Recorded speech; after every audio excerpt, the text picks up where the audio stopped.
Muchísimas gracias. De veras que cada día que pasa estoy más contento de estar aquí, hasta en Mombacho, que estuvimos hace 2 días. Estoy enamorado de Nicaragua y estoy súper agradecido. Vamos a hablar un poco sobre incontinencia fecal y lo que me gustaría es darles un panorama general rápido de cómo abordamos o cómo abordo yo la incontinencia fecal. De las cosas más importantes que les tenemos que decir a los pacientes es que lo que vamos a hacer no es perfecto. Nadie puede comprar un esfínter en ningún mercado a ningún precio. Entonces, todo lo que hagamos para incontinencia no va a ser perfecto. Y los resultados tenemos que esperar que vamos a mejorar la calidad de vida, pero nunca lo vamos a poder hacer como la naturaleza. La magnitud del problema es mucho más grande de lo que pensamos y hay muy pocos estudios que demuestran la magnitud del problema, dado que los pacientes no hablan de este tema a pesar de que los interrogamos, pero sabemos que es muy frecuente, que está entre 2 a 7% de la población general y hasta un 20% de los ancianos. Lo más importante es poder entender cómo es el mecanismo de la defecación, y creo que esto es lo más importante. Entonces, lo que hacemos es primero hay un movimiento peristáltico en el sigmoides, se introduce aire y ese es al recto, hay una distensión rectal.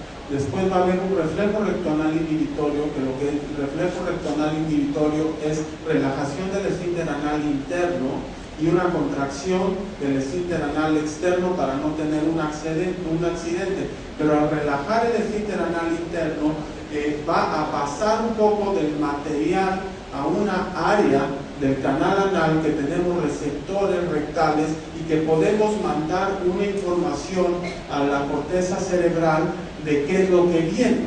Entonces, si ahorita yo tengo un reflejo rectoanal inhibitorio, voy a ver y le voy a decir, híjole, ¿es gas? ¿Es materia fecal líquida? ¿Es materia fecal? Digo, ¿estoy dando una conferencia? No puedo. Entonces, lo que voy a hacer es una contracción del suelo del piso pélvico, el bulbo rectal, una elevación perianal, una disminución del ángulo anorrectal, una peristalsis recto sigmoidea, y las heces o el gas se va a quedar en el stand-by. Si estoy afuera y digo no hay nadie por aquí, entonces voy para el otro lado.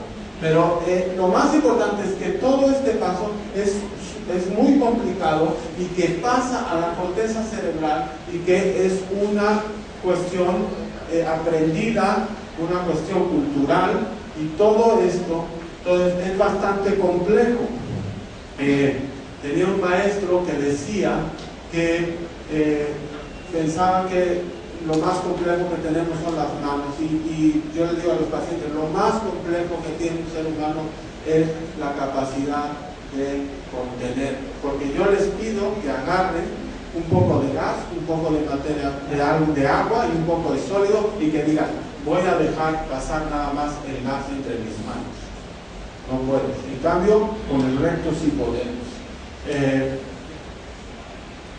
Entonces, todo esto juega el papel para poder tener continencia o poder tener una evacuación.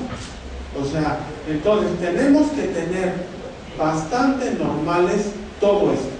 Normales las estructuras anatómicas, la capacidad de dilatación del recto para almacenar, suficiente músculo estriado, con buena contracción del piso pélvico, función normal del esfínter anal interno, conservación del reflejo rectoanal inhibitorio, conservar el automatismo y los reflejos, etc. Ese es suficientemente consistente para que pueda controlar. Ahora, si alguno de estos puntos me falla, normalmente voy a tener un poco de mecanismos de compensación. Entonces, si tuvo la paciente una lesión obstétrica y lesionó un poco el esfínter anal interno y es joven y tiene estructuras suficientemente fuertes y el piso pélvico está con buen tono, va a compensar. Pero en el momento que se suma un segundo factor o un tercer factor, Entonces, eso suele marcar el origen relativamente súbito de la incontinencia fecal.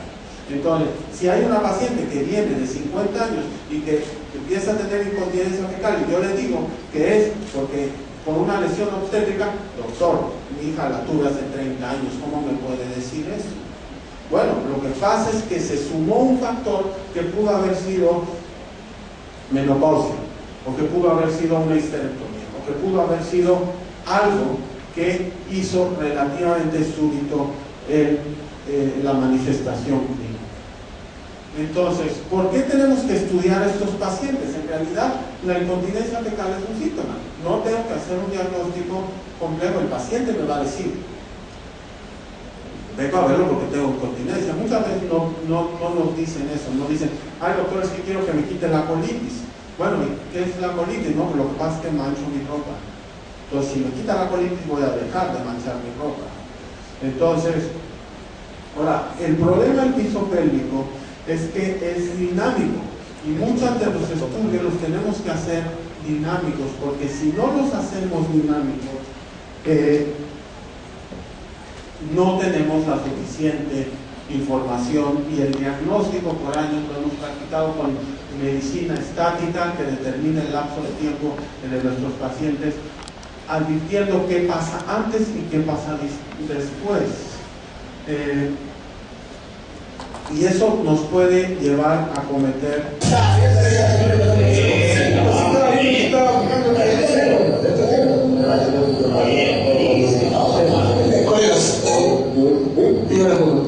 el paciente yo creo que tiene algo que en la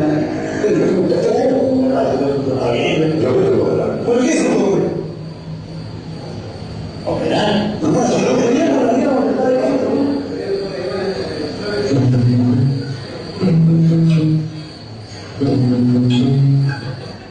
no tenemos movimiento en piso pélvico, podemos cometer errores. Entonces, gran parte del estudio de los trastornos del piso pélvico se hace con estudios dinámicos. Entonces, este es el protocolo que nosotros usamos habitualmente. Es un protocolo académico que no necesariamente tiene que se cumplan con todos los estudios, porque normalmente son costosos.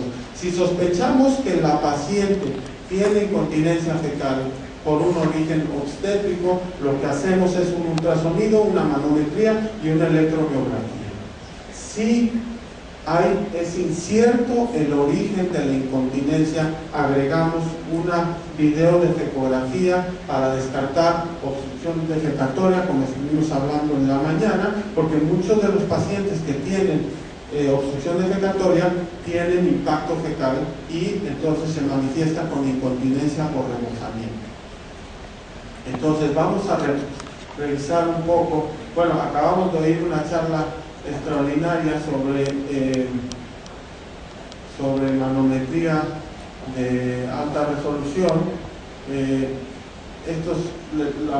Como se hacía manometría antes, es de un estado líquido, y lo que hacemos es introducir un catéter que en este caso ahora son de estado sólido, que hay de alta definición. Esto es un equipo muy sencillo de 4 canales, pero lo que quiero es demostrar un poco lo que tratamos de medir. Entonces, lo que tratamos de medir es introducir el balón y medir presiones a distintos áreas del canal anal. Entonces, si estamos a 6 centímetros, vamos a tener prácticamente no presión porque está en el recto, y conforme vamos avanzando hacia afuera, vamos a poder medir cuál es la presión del esfínter anal interno, cuál es la presión del esfínter anal externo, por ejemplo. Y lo que es muy importante es medir el balón y la capacidad rectal, porque la capacidad rectal nos va a decir qué tanta distensión tienes, si tienes un recto hipersensible, si no tienes un recto hipersensible. Entonces la sensibilidad rectal es bastante útil, porque hay pacientes que no necesariamente tienen una incontinencia por un defecto estructural, pero tienen un recto hipersensible y todo el día quieren estar evacuando. Puede ser por una proctitis por radiación secundaria a radioterapia, o puede ser por un componente de proctitis por una enfermedad inflamatoria. Ahora, la capacidad rectal también es muy importante, porque si tenemos un paciente que se le hizo una resección anterior baja extendida y ya no tiene capacidad rectal, pues entonces gran parte de su problema está en la complianza rectal. La latencia de los nervios pudendos la usamos pues más que todo desde un punto de vista académico, y lo que estamos tratando de medir es el tiempo de duración de un estímulo en los nervios pudendos. Entonces, si está alargado este tiempo, habla de neuropatía, y entonces podemos asumir que hay un problema neuropático como una denervación del piso pélvico por el nervio pudendo. Esto lo hacemos normalmente con un catéter que se llama St. Mark's. Entonces en la punta se va a mandar un estímulo y vamos a ver cuánto tarda en viajar ese estímulo de la punta a la base del dedo. La ventaja de esto es que no es tan incómodo como hacer electromiografía con agujas, que no es un sitio muy cómodo para hacer una electromiografía con agujas. Entonces, medimos la latencia del nervio pudendo derecho e izquierdo. Si está alargado, consideramos que puede haber una neuropatía o un daño nervioso a este nivel. En realidad no nos sirve mucho. Lo que nos sirve para tomar decisiones, pero lo que nos sirve es que es un valor pronóstico. Los pacientes que tienen neuropatía tienen peores resultados que cuando se les ofrece cirugía de cualquier tipo que otros. Y finalmente, la defecografía, que la hacemos para tratar de ver obstrucción defecatoria. Esto es como hacemos la defecografía ahora. Se hace, y me gustaría nada más enseñarles un poco. Hacemos una mezcla, bueno, en realidad lo hace Sandra, mi esposa, que es uroginecóloga. Entonces hacemos una mezcla con papilla de bebé y bario, y se introduce a través del recto y de la vagina. Del recto y la vagina. Es un estudio bastante barato. Lo complicado es, como decían, los radiólogos no quieren hacer esto. Entonces lo tiene que hacer uno y luchar contra los radiólogos para poder. Entonces nosotros esa silla que ven ahí la hicimos afuera de un supermercado, compramos un poco de tubos de estos de PVC, una silla cómodo, y con la gente que ayuda a cuidar los coches hicimos la silla cuando regresamos fuera en una tarde en el Office Depot y llegamos con nuestra silla al hospital y decían que estaban locos, y dicen, nada más préstanos la fluoroscopía, es lo único que necesitamos. Ahora, con una manometría, con una videodefecografía y un ultrasonido 2D, se pueden hacer muchos diagnósticos y tomar decisiones. Finalmente se introduce a nivel vaginal y a nivel rectal esta pasta, un poco menos espesa a nivel de la vagina, y vamos a colocar un marcador metálico. Usamos lo de los electrodos para ver en dónde está la piel y poder diagnosticar prolapso. Luego se pone la silla, se levanta la paciente y se le pide que tenga una evacuación. Esto es mucho más útil para obstrucción defecatoria, pero en algunos casos, cuando pensamos o tenemos incierta la etiología de la incontinencia, sirve mucho, porque a veces estamos como por diagnóstico. Entonces me enseñaron una silla preciosa que tiene de madera preciosa. Esta está muy fea, pero creo que es bastante útil, ¿no? Y entonces lo que vemos son imágenes como esta. Entonces podemos tener, esto es el recto, esta es la vagina, el paciente está teniendo una evacuación. Como pueden ver, aquí está el marcador, tiene un rectocele muy grande, que está vaciando parcialmente.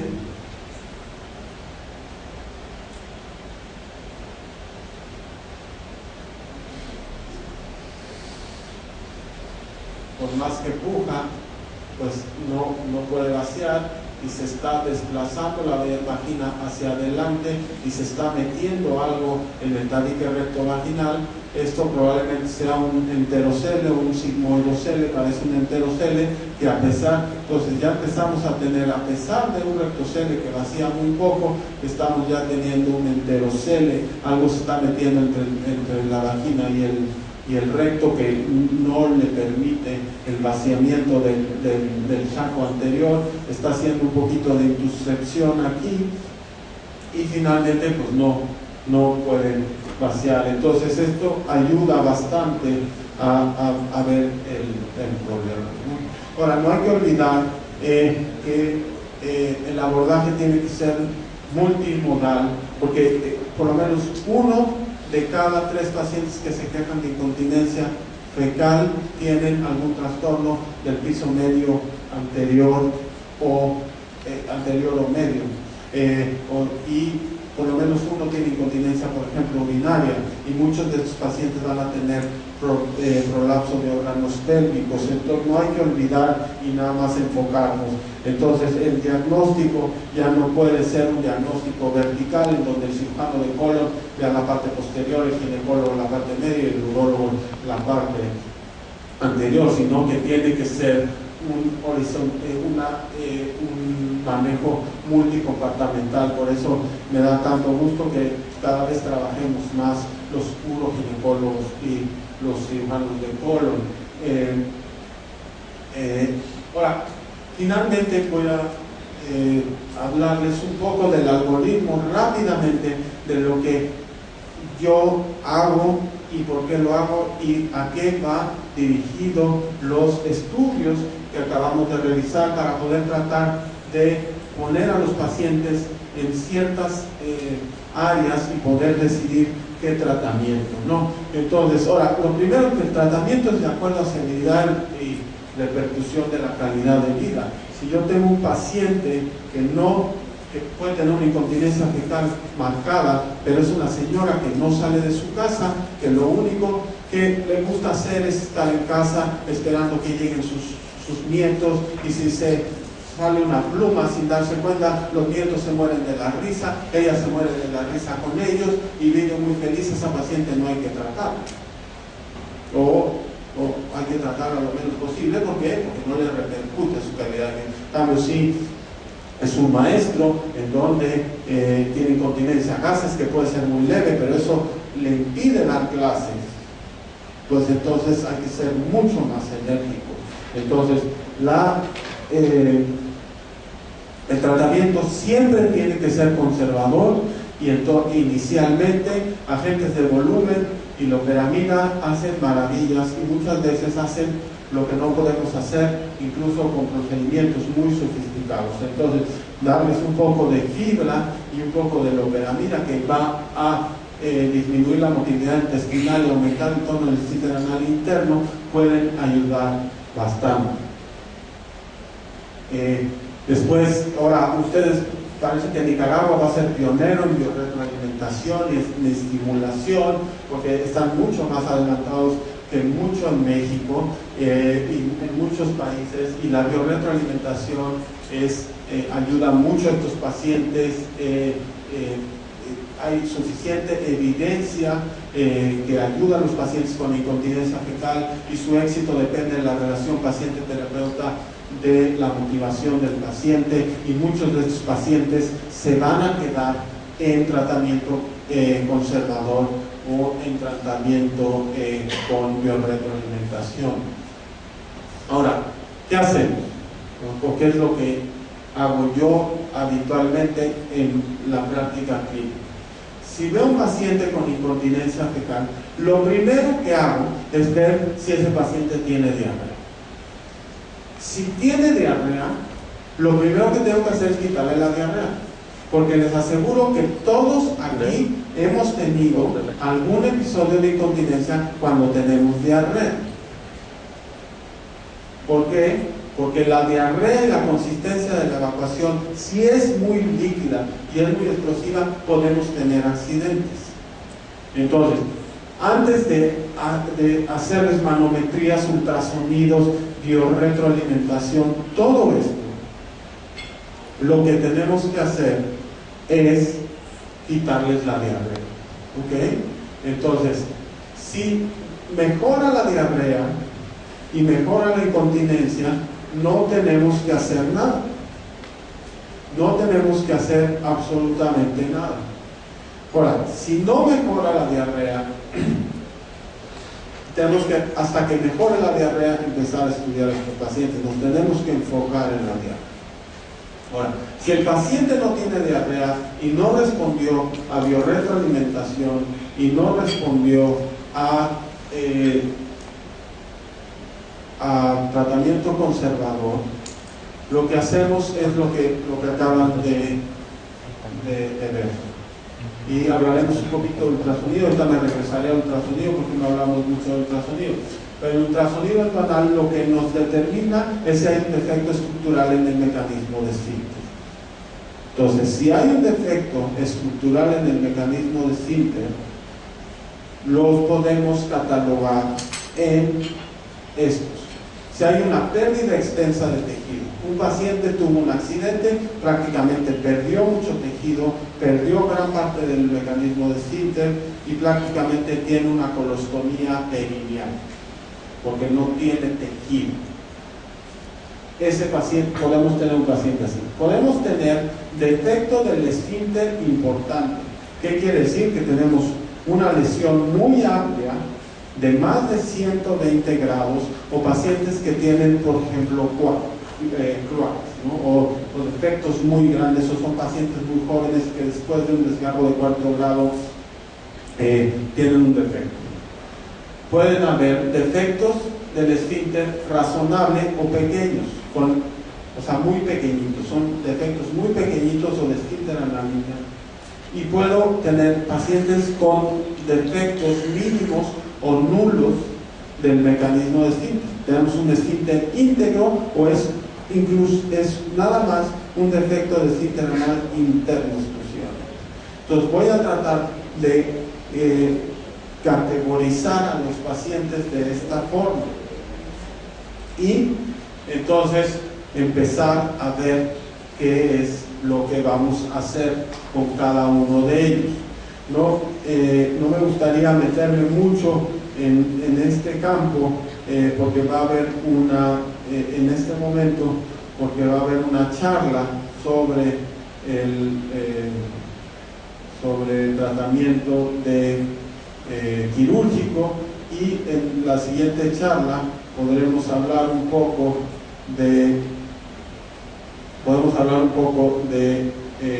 de qué pasa con los pacientes después, ¿no?